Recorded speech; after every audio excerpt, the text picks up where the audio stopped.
That beautiful voice you heard was Dale Chapman, and the guitar playing was from Cody Clark. Together they are Haunted Like Human. The new album is Tales Fables, and the song you just heard is City by the Sea. Say hi, guys. Hello. Hey, thanks for having us on. We appreciate it.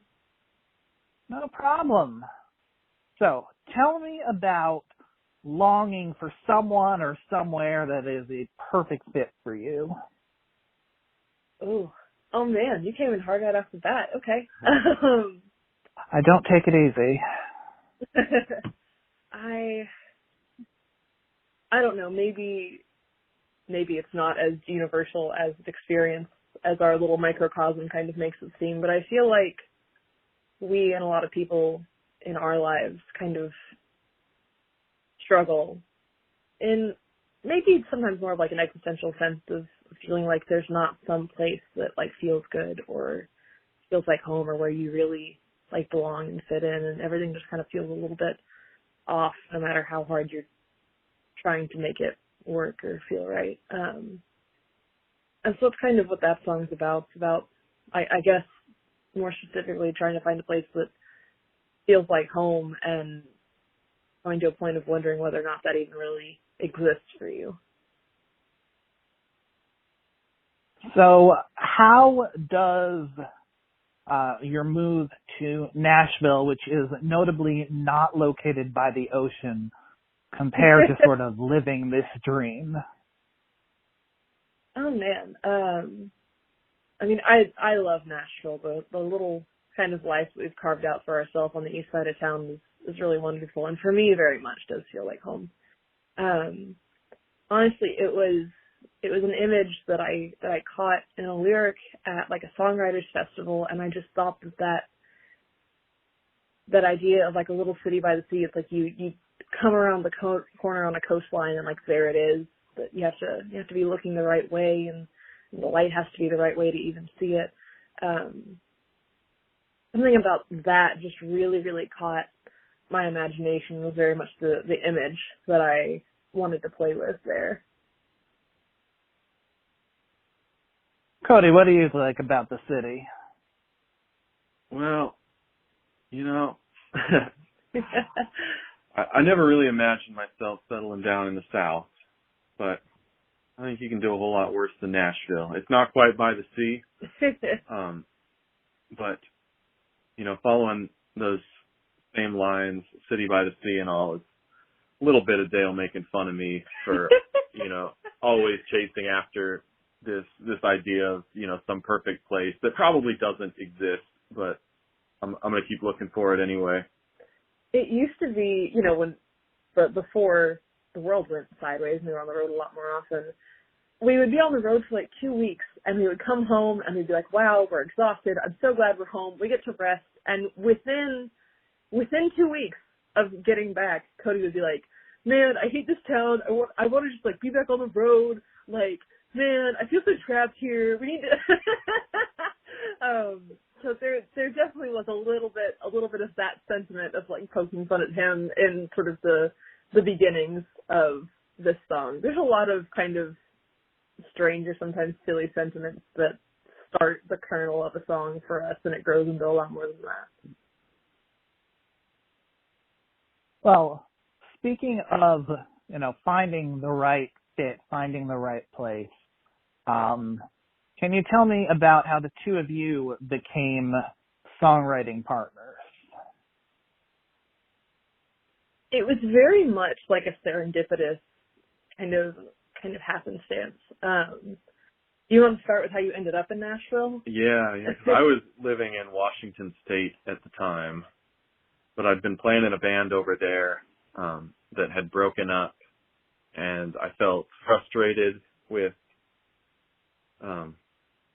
people I'd been working with, and just feeling like other people weren't as serious as I was about the music. So I wanted to go somewhere where I knew I'd find some serious collaborators. So I loaded up the car and just drove over to Nashville, booked an Airbnb for a few weeks, see who I'd meet. Because for him, casually driving from Washington State to Nashville in a couple of days was very whatever. but his car basically ended up nearly breaking down on the way over. Yeah, I really had to limp it over. It was a weekend and none of the shops were open where I was broken down at, so I just decided I'd limp it to Nashville and see how far I got. I basically dropped it off at the shop and then went to the Airbnb from there, and didn't have a car for my entire stay in Nashville because it was being worked on the whole time. In fact, I had to extend my stay so the car could get finished up. He crashed on my couch like the very last night of his stay, because I was like, I mean, your Airbnb's done. I don't want you don't even have a car to sleep in. Like, no, crash on my couch. No, but we crossed paths in a coffee shop, like right after he dropped his car off, and it was him and one of his good buddies who was a drummer in several past bands and has played drums on our record. And they had like a couple of suitcases and a couple of guitars with them, and they very much had that look of like vaguely lost tourists. And I'd been waiting tables at this place in kind of Midtown that was very, very tourist heavy. So it was a look that I knew well. So I went over to be like, hey, like, are you trying to get somewhere? Maybe I can point you in the right direction, try to be helpful. And them obviously being musicians, kind of we struck up a little conversation about that. And at the time I was starting to try to put legs under a solo project that I'd been writing for. And I basically agreed to do a co-write with them because I never thought it was actually going to happen. And I could just like give lip service to trying to like get outside my comfort zone, heavy air quotes. But thankfully it actually did end up happening. And by the end of that couple of hours, I mean, it was just like this really awesome brain blasty mind melt. Like it was working so well. And we did that right, like within the first week of your stay, where basically the rest of the time we just kept hanging out more or less every day because I was in school and it's not like they had a whole lot else going on. So like, all right, cool, what are we going to do today? And our Airbnb was just down the road. Yeah, where she was like living, so like we could walk. We just kept writing, and it kind of snowballed from there. It very much just kind of snowballed out of control, but it all worked out in the end. But basically, that song that we had written, I wanted for the solo project I was working on, but I couldn't play the guitar part that he had written. And I was like, hey, do you want to come back down to Nashville? You can just like play guitar on this whole EP. I've like penciled in studio time for July. I'll just learn this part later, but you'll do everything a lot more cleanly than me. It'll save me time and hassle. And that just turned into, well, why don't we just become a band? And then that turned into like a couple of cross-country flights, and then Cody just moving down to Nashville. From April of 2017 when we met to July of 2017 when Cody moved down and we cut the first record, it was kind of a whirlwind. But that like the song from that very first co-write ended up being the title track to our first record, Ghost Stories. So it was a really nice, like, kind of full circle moment when we named the band. It was like, that has to be the title track. There is no other option. And it was like a nice little kind of bow on that. Fun. So moving on from finding belonging to desperately trying to hold on to it, next song I want to talk about is called Stay. This is sung from the perspective of a person that is struggling mightily but asking, don't give up on me and stay. Is that a fair thing to ask? You know, I think a little bit of that question is some of the meat and the tension in the song. Because I think that really depends on the context. Like, there is a point where it is fair, and there becomes a point where it very much isn't anymore. And I think that's sort of that, like, nice edge balance that you're teetering on in the song, and that's kind of why we leave it kind of open-ended with that question of, like, kind of holding out an olive branch and, like, you know, do you want to, like, come back into this and keep trying to make this work? But yeah, it's honestly, I think that question kind of sums up the song really well in a way that I hadn't thought about until now. I agree. Yeah, the second you asked the question, I kind of, in my mind, was thinking that's really the whole song. Yeah. Is kind of teetering on that balance between when is it fair and when is it too much, and when do we call it quits. Yeah. Yeah, I feel like, there's trying and taking medicine, and then there's, drinking and being a mess. It's a complicated story.